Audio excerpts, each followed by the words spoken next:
David King. What's happening, Kingy?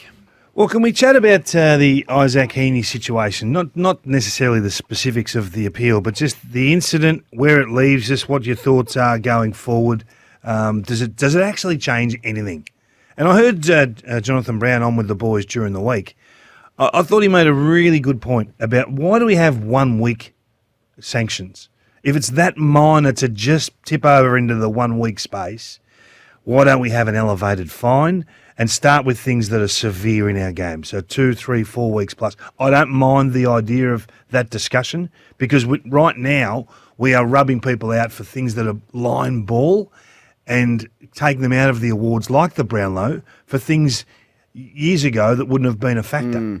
This might have happened 100 times in the last 10 years and not come to anyone's attention, and all those players be eligible to win the Brownlow. Yeah, so I think the broader discussion, or maybe the easier solution for the Brownlow, is just to have a threshold. So you have a 3-week threshold at the start of the year. Every player's got that. So once you tip over that, and once you've been suspended for more than 3 weeks, then you are ineligible for the Brownlow. But say Patrick Dangerfield was suspended for a week for the tackle earlier on Sam Walsh, which he got off, that should not be ruling you out of the Brownlow. Zach Merritt had a similar one gather round, I think, last year where he was ruled out for 1 week for a dangerous tackle. That 2 years ago, 1 year ago, was never going to be a week suspension. So I don't know, my theory and thought would be, just in relation to the Brownlow, give it a threshold. Yeah, of course, 3 weeks, bang, you're done. And once you tip over it, you can't win it. But, yeah, I mean, Isaac Heaney shouldn't be missing the Brownlow for that. Well, this is where I think you need to get the Players Association on board and have the capability to elevate the fines. No one wants to be able to go to work and lose $10,000 at work. That's not a great Unless thing. you're Zach Butters.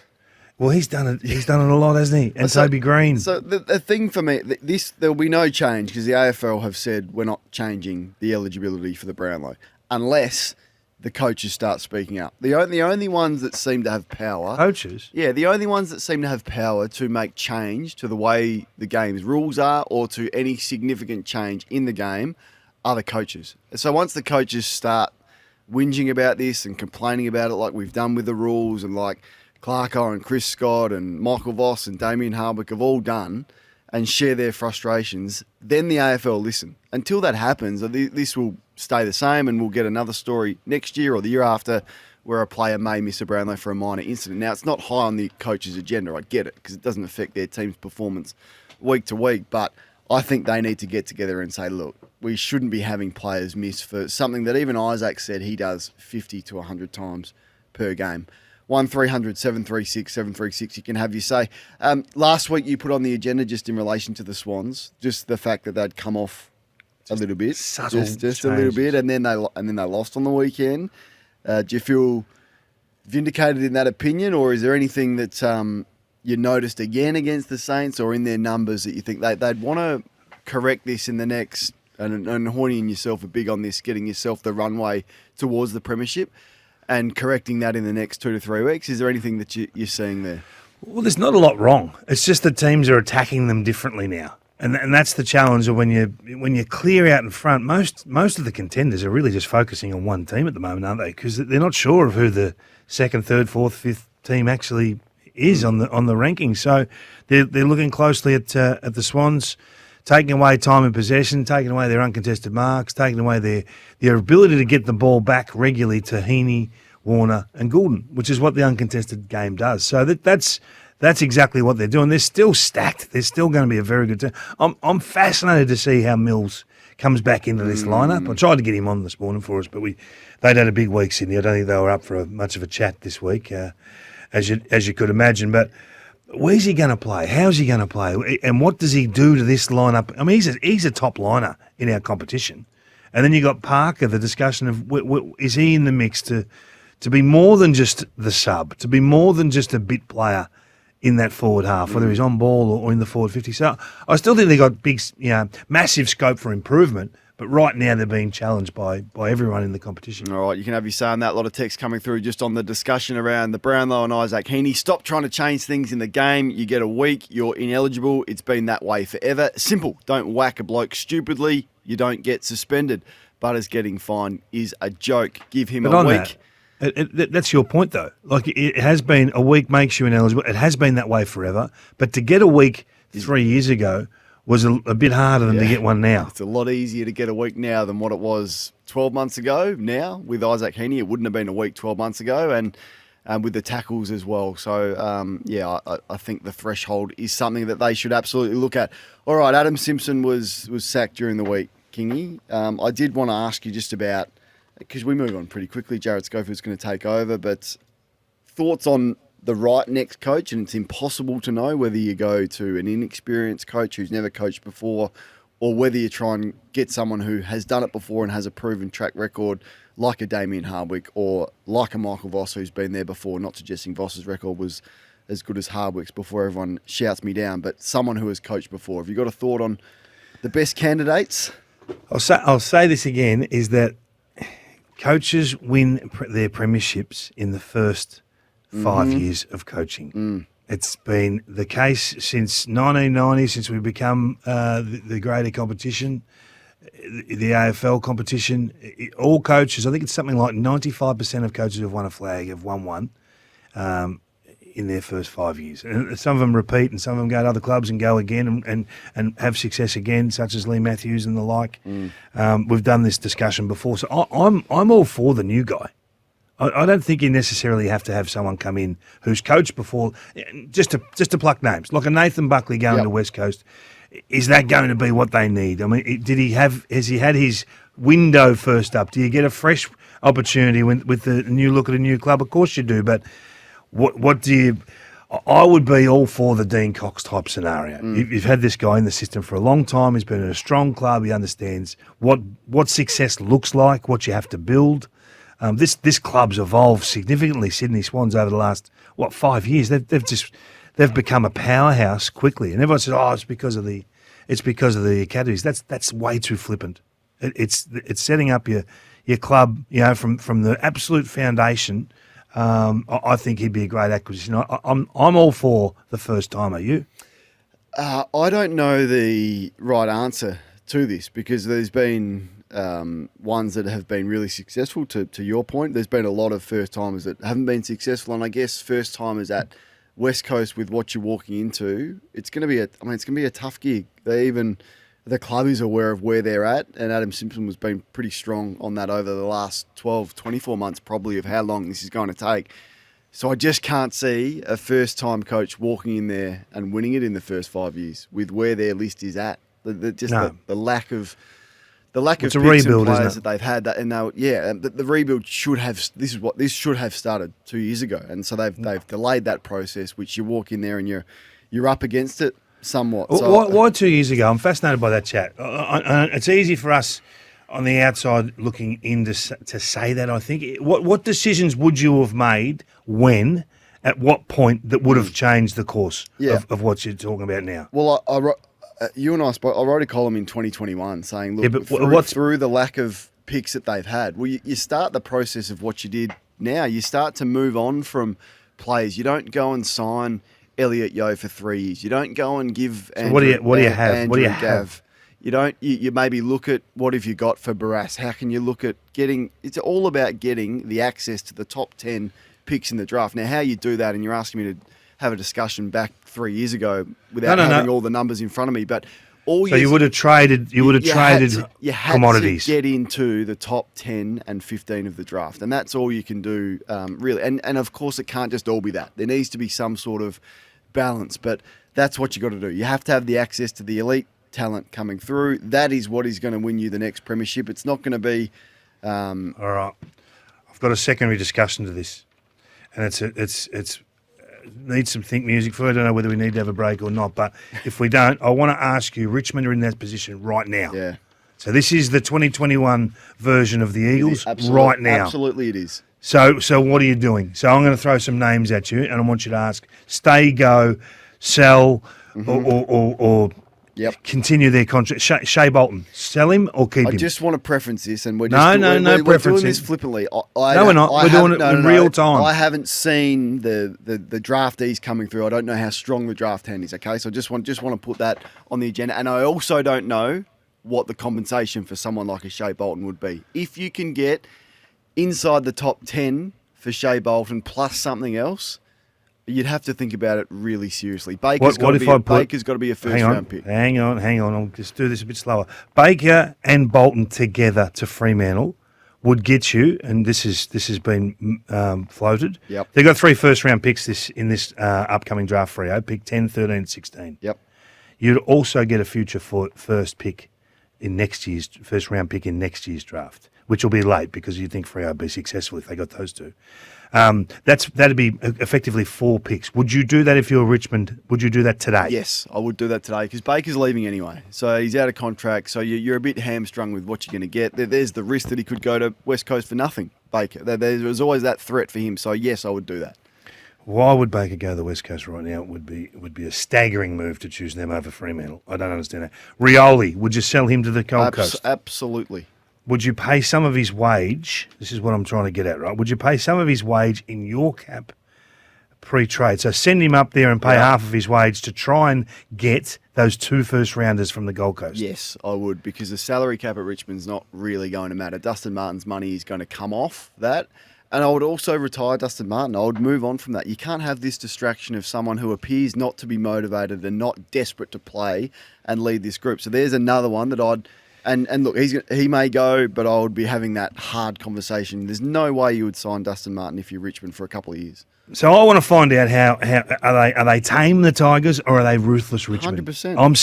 I'm selling Bolton and Baker to Freo now. Getting those 4 picks coming in. I'm selling Rioli, and if they want Martin, we'll pay some of his wage, but we want that pick 20 that you got as a North Melbourne concession. So if they did all of that, right, Richmond at the moment have got pick 1 and 21. They would end up with something like 1, 7, 8, 10, 13, 16, 20, and their own 21, and a future first coming in. That is how you regenerate. That is how you start this rebuild. That's almost like it's akin to a new franchise. Definitely. It's like starting the GWS Giants again. Yeah. So I think Uze needs to do this, and the club needs to do this. Don't worry about the rebuild coach. He ain't going to survive anyway. So make the decision as a football club that this is an insta rebuild. It's on turbocharge. So I think it's a no-brainer for Richmond to get busy moving these players on. 1300 736 736. Tigers fans, what do you think about that discussion? Can I flare the discussion a little bit? Oh, yeah. You want to get into this awkward question? I think we need a little break. Do you want me to ask it, or no? Because I got into a conversation regarding the Adam Simpson payout and what you can absorb and money going out of football that's wasted in a sense from a club point of view, paying for someone that's not working for you. And then in the discussion, it was one of those classic pub discussions, who's taken the most money out of footy in the last 20 years, do you reckon, right? That hasn't necessarily deserved it. And then it gets a bit more anger in the conversation because someone will mention one of their own players they dislike, right? And it gets a little bit personal and a little bit willing. And then they get called thieves. Who's the greatest thief? Who's the greatest money thief in the AFL system at the moment? It's a good chat, and I just think that we should open that up to our listeners this morning. Guys that haven't necessarily fulfilled their obligations, that have come on big money, that have come to deliver a performance or set a standard and have been miles from that. And I want to name. I'll give a couple of names for you because I know you're awkward. You're awkward about this conversation. Yeah, it's just no. I'm not awkward. It's just it's a hard hitting question. It look like you're diving into it. It's not an answer that people are going to be pleased with. Not that matters. But who you got? Let's reword it. You can reword it whatever you want. I'm not rewording it. This is Fireball Friday. Who are the biggest thieves in football? Well, we always used to talk about Tom Boyd years ago with the Dogs, right? Yep. And then he won them the grand final. We did. All sins are forgiven. Of course. Paid your way, we move on. Does it have to be a player? Can it be? I think that Jack Martin's in that position right now. Win them a big final, or you're not worth what they've invested financially in you. Rory Lobb's been the discussion. Hey, Rory, lock down centre-half back, get the job done, become a bona fide player for us going forward, have an impact on the finals if we get there, and pay your way. Otherwise, you know what? You'll be in this category. Are there any ideas that you have? Thousands. Does it have to be, my question to you, does it have to be a player? Can it be a coach? It can be a coach. Yeah, you got one. So, someone that sort of left early on in their contract and then got paid out and then went to another place for a 5-year deal and got paid a stag. Hang on. I don't know. 0433 98 11 We'll come back with the biggest thing. They're angry. They're coming through thick It's an and angry fast. topic. When automation time is to key vent. to your business success, trust conveyor logistics for your warehouse out. automation solutions. Biggest thieves in football next. I mean, there's a few texts coming through. Your man, Paul Ruse. Just for those that thieves have prospered very well out of the game. Pretty well. It was a bit harsh, people saying Jared Whaley. That's not Sam Reid has been robbing Sydney for 10 years, says Andrew. Thief. There's a few in here. Malcolm Blight. This bloke asks if Sam Reid's still on the list. Put him in there. He's definitely on the list. He's definitely on the list. He's back playing. Kurt Tippett. The Swans have had a couple, haven't they? Kurt Tippett didn't really do a stack. Number You've one.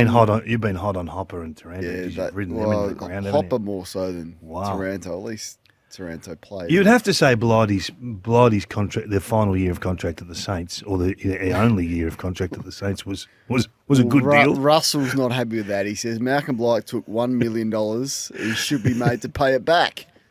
So my point is those guys can turn it around really quick. Someone put me in here, which is fine. You can turn it around really quick with one big final series. So that's my point. The Boyd discussion is a beauty. Geez, Marusi's come through a lot, hasn't he? Yeah, Tyrone Vickery's getting some. That's retrospective, isn't it? Number one money grabber, says this text with number one 5150. Brad Crouch. It's a dangerous topic. Brad Crouch still on a list at the Saints. That's coming through thick and fast. Coming through. Yeah. 0433 Fireball Friday's getting a couple of mentions. Fireball Friday, the quiz is getting a few mentions. The quiz. So I'm going to go first because I want to see more from this player who I really rate highly, and I say that through gritted teeth because at some point I think it is going to come together for him. But you have to question whether Jamara Ugle-Hagan is going to be the guy. And you and I spoke about the guy maybe 6 weeks ago. Who is the guy at your club? And I think he can get there, Kingy, but I need a lot more than what we've seen this year. So it's been disappointing. Their season is absolutely on the line here, the Western Bulldogs. And if they can't get something significant from Jamara on Saturday against Carlton, then I don't think they're a shot of winning. There is no Aaron Norton. Aaron Norton is not playing. Lobby's behind the ball. Who knows where they play Sam Darcy? Does he have to go back? They're so reliant on him standing up and not dropping 6 chest marks a game and going one-handed. So, Jamara, I need some urgency. I want you to tackle. The intensity's got to lift. And I think you can kick 3 or 4 against this Carlton defence and make a big statement after what's been a flat year. So, he's in the gun. Showed some vision of him last night. Okay, I didn't see that. No, but he's running under the ball and then having to reach back. So that's why he's one-handed all the time, because he's under the ball. And I remember Dennis Pagan said to Corey McKernan one time, he said, you know what, son?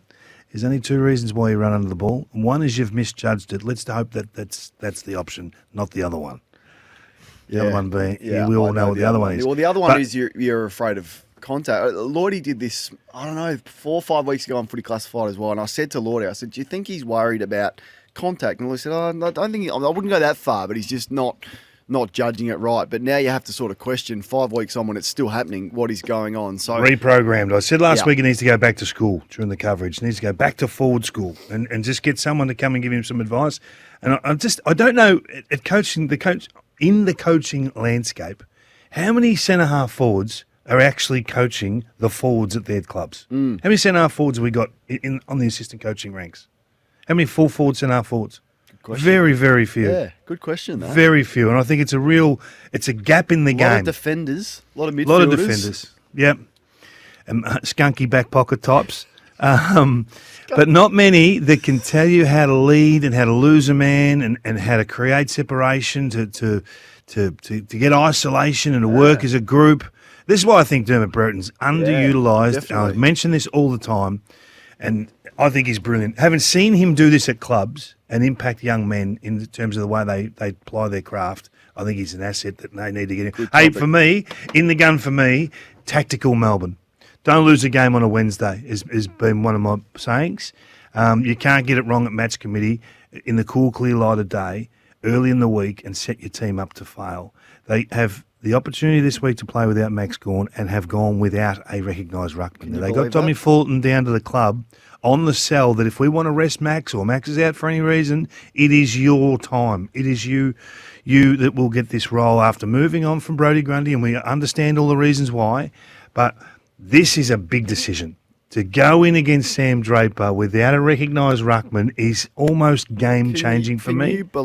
Can you believe this? And after opening round, we debated the Max Gawn, Brodie Grundy, and them trading Brodie Grundy for nothing. And I said the what they've done to give him for free to a premiership contender and leave you exposed. We had that discussion, so I don't want to back over that ground. But did they not go and watch Harrison Petty against Fremantle when they lost by that huge margin, nearly 100 points, not that long ago? He was uncompetitive in the ruck. Now, if you're going to suggest that Harrison Petty is going to ruck against Draper, he'd want to perform a lot better than what he did against Jackson and Darcy not that long ago. Yeah, I don't mind what they do. I've got no idea what they do. But there's some things you can concern yourself with pre-game, and this is one of them. So we'll watch it. We'll watch it with fascination. These guys, forever they're telling us they know their list better than us and they know the tactics better than us. Well, let's wait and see. Let's watch and see how this game unfolds. And poor old Van Rooyen, who's had 8 shots at goal and is feeling really good about himself. Melbourne got their ball movement going against West Coast last week. He could have had a huge afternoon, 4 in the first half. He's thinking, oh no. Harrison Petty, he's going to get outmanoeuvred. He's going to get chucked around like a rag doll. And 5 minutes into the first quarter, I'm going to be the ruckman. That's what he's thinking right now. I think what the other thing it does is it gives the opposition ruckman a lot of confidence to come in full steam, all angles, all awkwardness, to put it mildly, at every centre bounce. There'll be clashes everywhere of over the top physicality. Knowing Sam Draper, that's exactly what he'll be doing. So the Grundy stuff, I don't think you can have we had this discussion. I was of the opinion that not necessarily the talent. You can't have $1 million sitting in your reserves.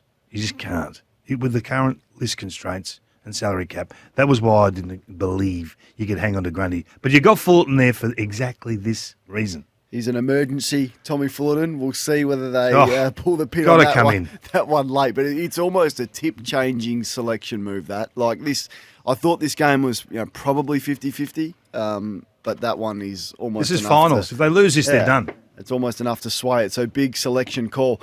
Just a little bit of fun here, but also in the gun is Isaac Heaney for this rubbish that he posted online. Hey guys, obviously extremely disappointed with that result. Pretty shattering to be honest, but I just wanted to jump on here and give a heartfelt thank you. Obviously the show of support from the club here, from the top down, being Tom Harley, Horse, Leon, and our lawyer Duncan. Thank you guys very much. Isaac, you haven't done your knee.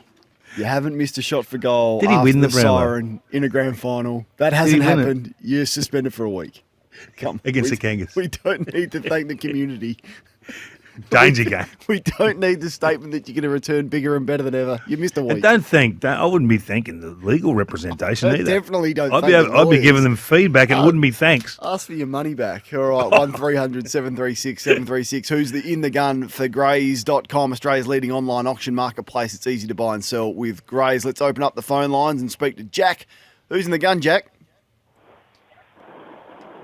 G'day. Who's in the gun?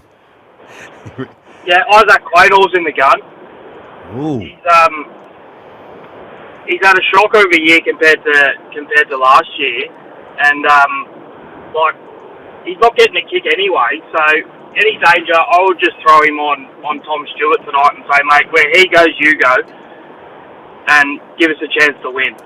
Yeah, I reckon he's not the first time he's been in the gun this year. I think we've featured Isaac in the gun on this segment a couple of times already. Can he play a different role? Isaac, we played a bit of wing last week, didn't he? Look, I don't think it's that hard. I don't think there's a lot of mystery with the Tom Stewart role. He starts in at centre bounce and then he rolls behind the footy. It is not that hard. I'm going to speak to Sandwich. It's like they're bamboozled.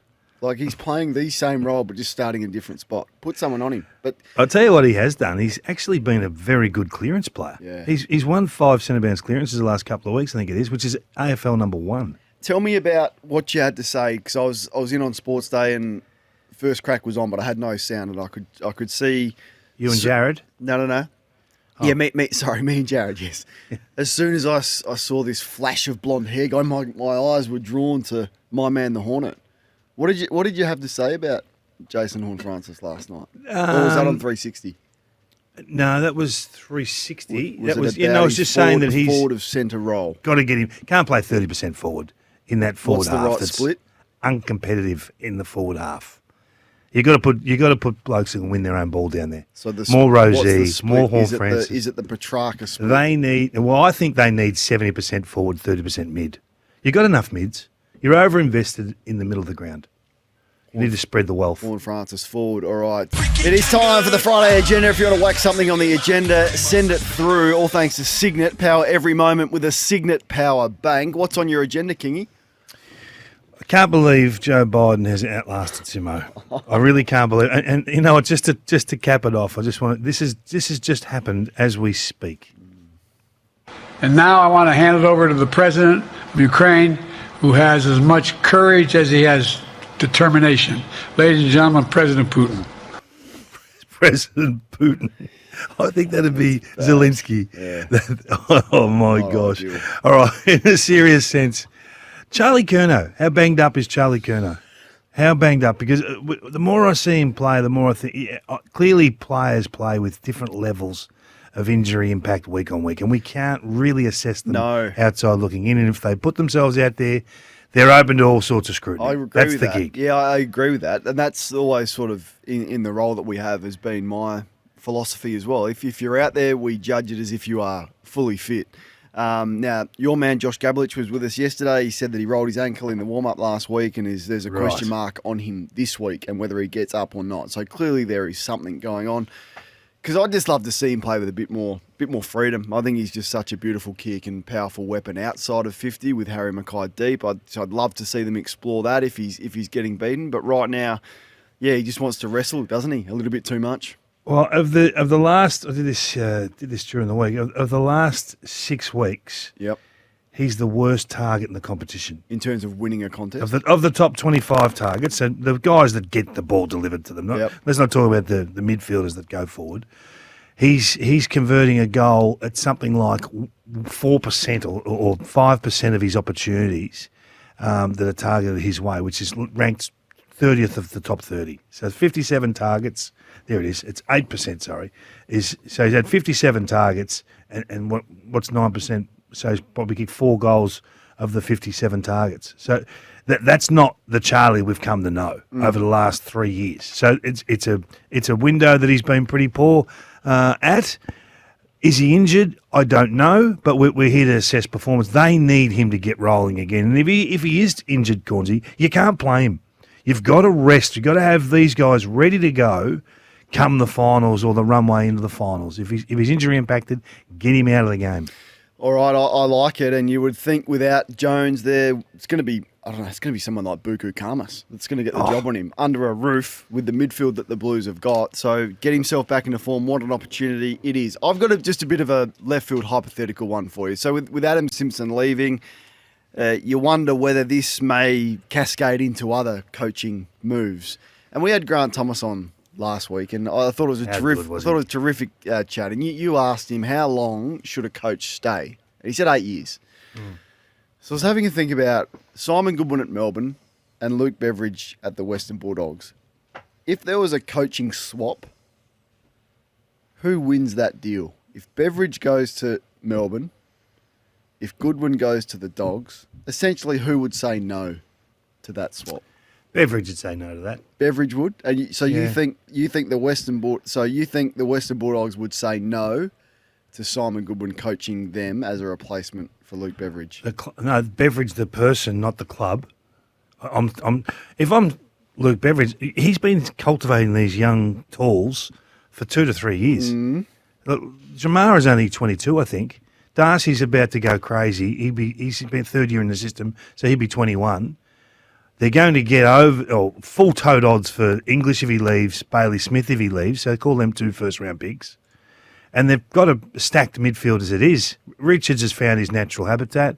You've got Sanders who's getting better every week. Yeah. I do think they have the capability. So do I. So I think their list is better. I think it's a better job, the Western Bulldogs, than it's not there yet, though. At Melbourne. But is he gonna get to that? I mean, if they miss finals now this year, which is clearly on the cards with you got Simo, now you're putting your attention on Bevo. No, my attention's always been on Bevo. My attention has always been there. So, and this is if you Have believe, they underperformed this year, or are they about? absolutely underperformed. Like If they make finals, have they underperformed? yes, if they don't make a prelim final, they've underperformed. Don't make a prelim. 100% with the list that they have Wow. got. That is how good.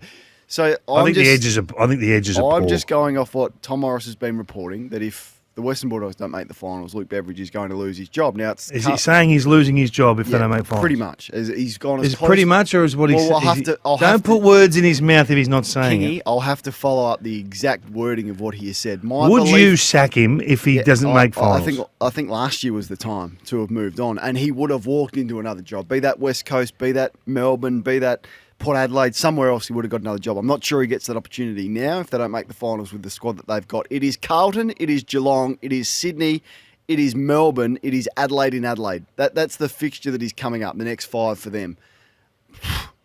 If this goes badly, he may not get the opportunity. So I'm just suggesting a coaching swap is something that I'd just like to see a little bit more in our game. We see it a lot. We see it a lot in American sport. Every team's had injuries. No, can we just discuss things though? Let's discuss it before we. Jones and Waitman, their best forward, their best defender. He couldn't have picked a poorer time to lose those guys. I mean, when you are fighting for survival, all those things you mentioned, fighting for your job, you couldn't have picked 2 poorer magnets to take off the board. Well, Gorn and Petrarca.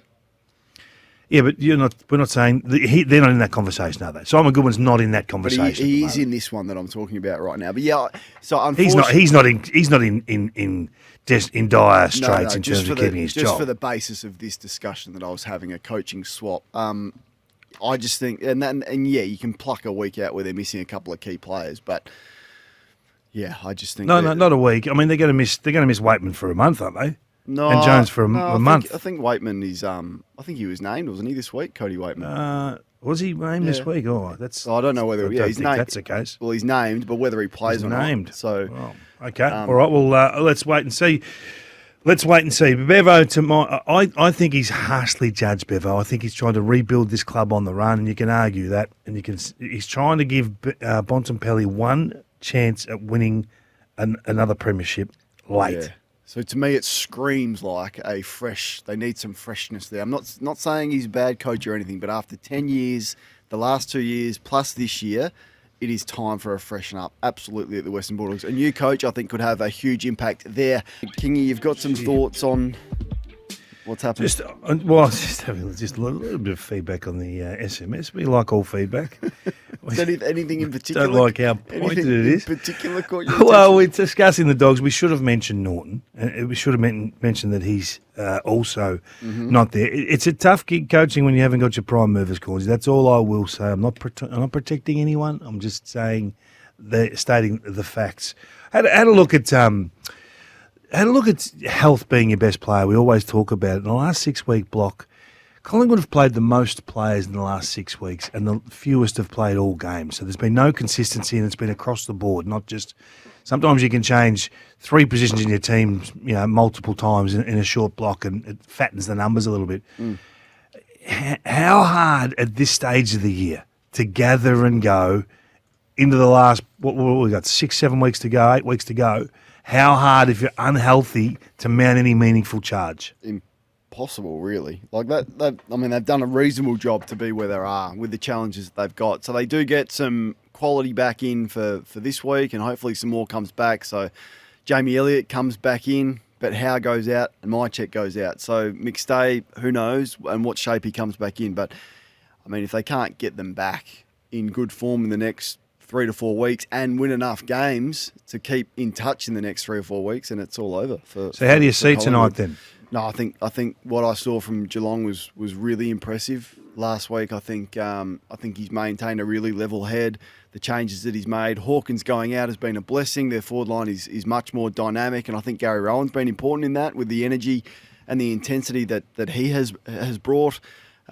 Jeremy Cameron looks to have found some form. Tom Stewart's looked to have found some form. They have now a competitive ruckman, so that's been a bonus when you've got a competitive ruckman for the first time this year. So their game is in much better shape. So I would think that they, who knows, but I would think that they win reasonably comfortably. I'm looking forward to talking to Sam, because the Cats pose different challenges there. Their half forwards charging back to goal. Jeremy Cameron, if you get that matchup wrong or you make a false step, you pay a price. That won't happen against. I think the matchups that Collingwood have got against Jeremy Cameron, you would think would be able to hold up maybe a little bit better than a Josh Weddle, a young player. At Moore? I'm looking at Moore.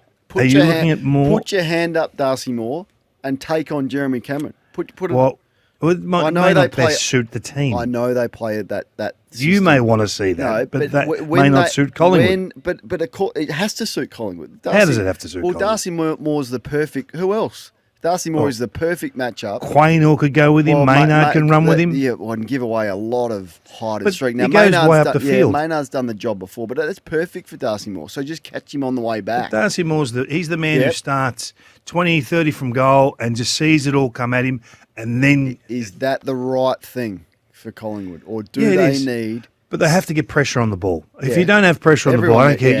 You can have Steve No Silvani at doubt. fullback. There's no doubt about that. Every team is so. Let's say that there is pressure on the ball. Yeah.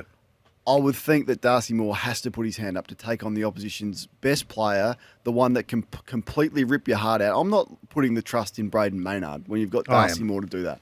No, they're different roles. Maynard for me. So you're all aboard the Cats tonight? Yep. Yep. I think the Pies have got a pulse. It's faint. Tonight's the night to stand. It's a rip. There's 5 games, and let's zoom through this. We're gonna do 5 games in 50 seconds. Righto. So that we've done tonight. Then the 5 that I'm interested in. Let's work our way through there. So the other one is Fremantle and Hawthorn in Tassie. Yep. Just give us Get on the road. 5 Tough to win on seconds. the road. Yep. Got to make a statement, Fremantle. I think Fremantle, if you're the top Fremantle 14. too strong there. Their game is in really good order, Okay. but we'll speak to Sam Mitchell shortly. The other fascinating game is the Dogs and Carlton. I don't find a way that the Western Bulldogs can win this game. Blues got to match them through the midfield. I think there'll be a response from last week, and then the weapons that they have forward of the ball with the Dogs outs, which you've touched on, may be too strong. Do you see it any differently? The fascination for me is the 2 rucks, 1 lump or 2, Pitnet. Let's see how he goes. And Melbourne and Essendon with no Gawn, no Petrarca. Oh my gosh. It's a worry for me. I think it could be a big margin in favour of the Bombers. Can Kenny go on the road and knock off the No Gold chance. Coast Suns? No chance No. there. So there we go. There was 5 games in 50 seconds. Sam He Mitchell didn't buy in.